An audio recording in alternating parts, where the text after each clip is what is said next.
What's good, everybody? It is your boy Cno, and we are back again with another NBA 2K21 video. And today, I just wanted to give a little shout out to those perimeter locks because I feel that we've made the best one. Now, we already know in NBA 2K21 Next Gen, we have to make a lockdown, all right? With the new badges, new abilities, and all that, we got to make a lockdown. So today, I thought we'd get a little bit of practice and make the greatest perimeter lockdown build that I've ever seen in NBA 2K21. All right, so before we even get into that, if you guys are brand new to the channel, make sure that you guys hit the subscribe button and also ring that bell so you guys will be notified for all of my videos on this channel. All right, we will be grinding for rep when the next gen drops, so that legend grind is going to be real. And if you guys want to support and take part of this legend grind with me, then make sure to go over on Twitch and follow me on Twitch. That link will be down below in the pinned comments. Okay, just go down below, click that link, follow your boy, and we lit. We usually do go live like almost every day. But oh yeah, I got a new Twitter, so follow me on Twitter for all updates. And if you guys are looking to run with me, just follow me on Twitter. I would really appreciate that as well. So we're gonna go ahead and get into it. I'm excited for today's video. So you guys already see the position is going to be a shooting guard. I am literally making this build to play stupid defense. Okay, when I'm talking about stupid defense, I'm talking about nobody can dribble on you, nobody can shoot around you, nobody can do anything around you. As long as you are on the court, you are locking up whoever is in your way in the perimeter. All right, so shooting guard is going to be our position, and then we have to go ahead and talk about our pie chart. Now, first things first, I know y'all probably seen the Klay Thompson build that I made. I made that build using red and green. But I didn't think that the red and green split was going to give me enough defense to actually be the type of threat that I wanted to be on the court. So I went all the way down to the bottom and chose this pie chart right here. Now this pie chart is going to give me, you know, the ability to get Hall of Fame defensive / rebounding badges, but that's it. I will not get any Hall of Fame shooting badges, and that's completely fine just because we'll still be able to shoot. Like, we'll still be able to shoot. So we're going to go ahead and choose this one. I really want to be a pest, a menace on defense, and you guys are going to see exactly what I'm talking about later. All right, so for the physical profile, my mindset was solely on speed. So of course, we went with the speed pie chart at the top, giving us that 88 speed and then that 87 acceleration just to start off with. Now we have to set our potential. So looking at my little sheet of paper right here, our potentials are going to be, our close shot is going to be an 84. Our driving layup is going to be a 74. Our driving dunk is going to be a 70. And then our standing dunk is going to be a 41. We're only getting one finishing badge. That's kind of acceptable just because we're not blue, okay? Our pie chart was really not blue at all. So when it comes to our shooting, we want to go ahead and max the mid-range, max our three, and also max our free throw, and max our post fade, giving us 17 shooting badge upgrades, okay? Now, we completely skipped over playmaking. This dude is literally going to be a 3 and D type of character or player. So on defense, we are going to be disgusting, but we'll also be able to give our guard or whatever a reliable source of buckets from that 3 or from that mid-range. So when it comes to defense, this is pretty much our bread and butter of this build. I would have done it first, but that's why I write down everything so I know exactly where everything is going. So pretty much from here, we're going to go ahead and max out everything else.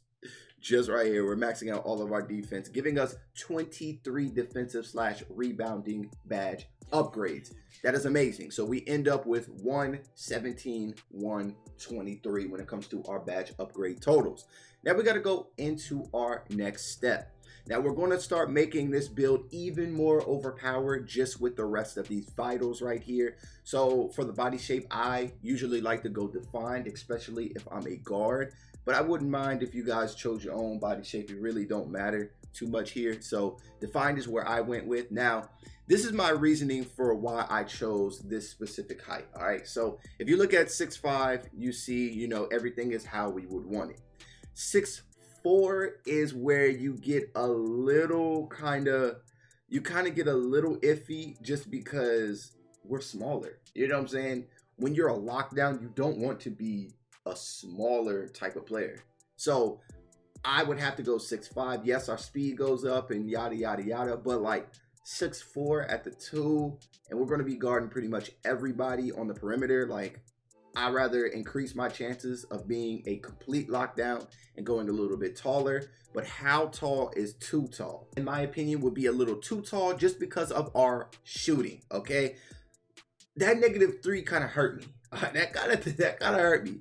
Having a 75-3, I mean, that is cool because at the end of the day, once you hit 90, you'll have what, a 79-3.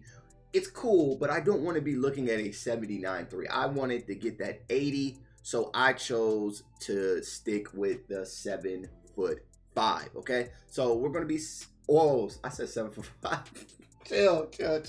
6'5". If I'm out here making 7'5" players, report me. All right, report me. So 6'5" is going to be our height for this build. I'm going to show you exactly what I did with this build to make sure that I had a top tier shooting performance and also crazy straps on defense. So when it comes to our weight, I did decide to go minimum weight to give us a 91 speed. I feel that for guards, strength doesn't matter too much for guards, just because everybody is going to be based on speed, and you know, strength is really for box outs and all that stuff. So power forwards and centers, strength is important. Okay, strength is important. So 175 is going to be our weight. Now for our wingspan, I still wanted to get a specific takeover, so I'm going to show you what I chose for the wingspan. But for our wingspan, we are going to be choosing 84.2.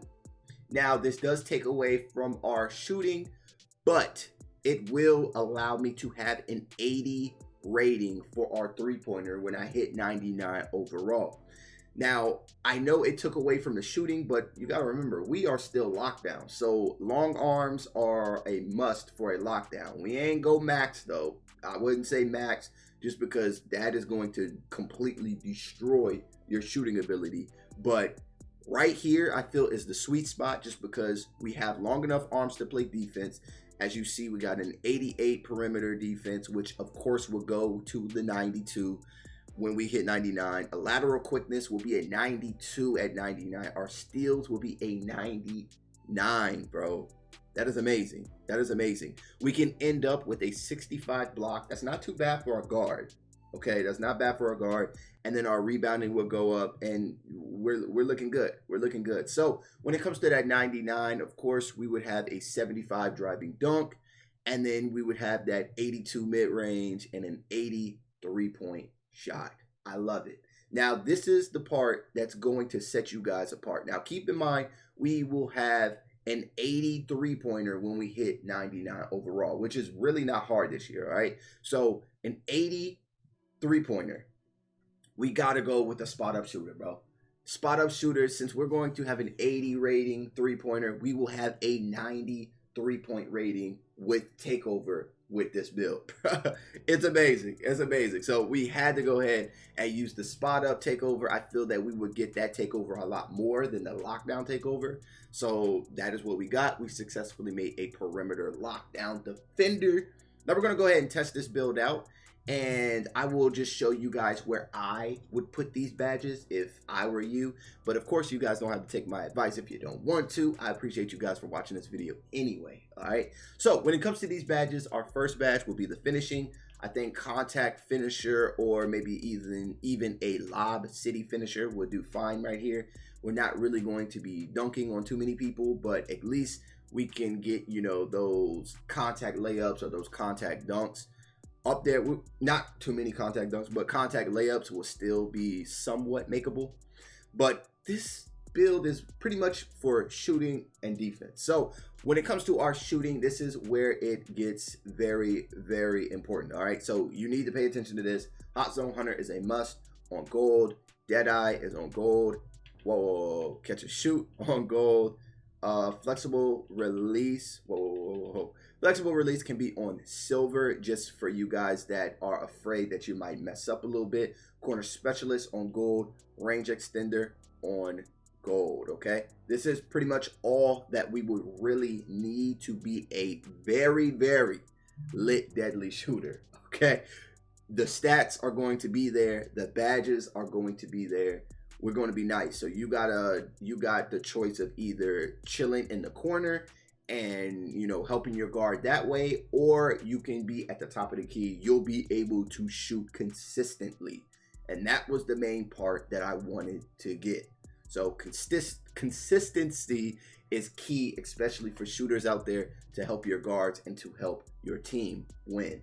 So those are all of our shooting badges. Our playmaking, we can just go with an unpluckable or maybe even a bailout, but I don't see us driving too often, so unpluckable will be just fine right there. All right. Now, when it comes to our defensive badges, we have to go Hall of Fame clamps. I can say we'll go Gold Intimidator for now. We're just going to set up everything real quick. Pickpocket, we can chill with that on gold. We can do Tireless Defender, gold. Pick Dodger, a lot of pick and rolls are going out there, so we need those pick dodgers. Interceptor, I like that badge. Chase down, we got the speed to kill, and I think this is all that we would really need. You could go off-ball pest if you don't want, you know, pick dodger or whatever. If you feel pick dodger doesn't work for you, or if you have a big that will come up and hedge for you, then you might not need pick dodger too much. But I feel that pick dodger is one of those badges that is kind of important. You can definitely slip by a lot of screens, and having it on gold is very effective. Or you can have it on Hall of Fame and try to help cancel out that Hall of Fame brick wall that you're probably going to encounter a lot. But if you don't want Hall of Fame pick dodger, I would say Hall of Fame either pickpocket, because you will have that 99 steal at 99, or you can go Hall of Fame intimidator. Either one is up to you, but just to be different, I'm gonna go Hall of Fame tireless defender. So this is our build right here. This is our build. This is crazy. This is crazy. This is a dominant. This is probably one of the best perimeter lockdown builds that I've ever seen on 2K, on YouTube, or anything. But y'all let me know what y'all think about it down below in the comment section. I appreciate you guys for watching this video. And if you guys are brand new to the channel, make sure that you guys hit the subscribe button. Also ring that bell. I have a lot more content coming soon for you guys. We are literally in the countdown before we start streaming every single day, our rep grind on Twitch. So if you guys have not followed me on Twitch, go follow me on Twitch. Link down below in the pinned comment. You can also find it down below in the description. And you can find all my social medias on the bottom of the screen, okay? Everything is pretty much on the bottom of the screen. But thank you guys so much for watching this video, and I hope to see you guys in the next one.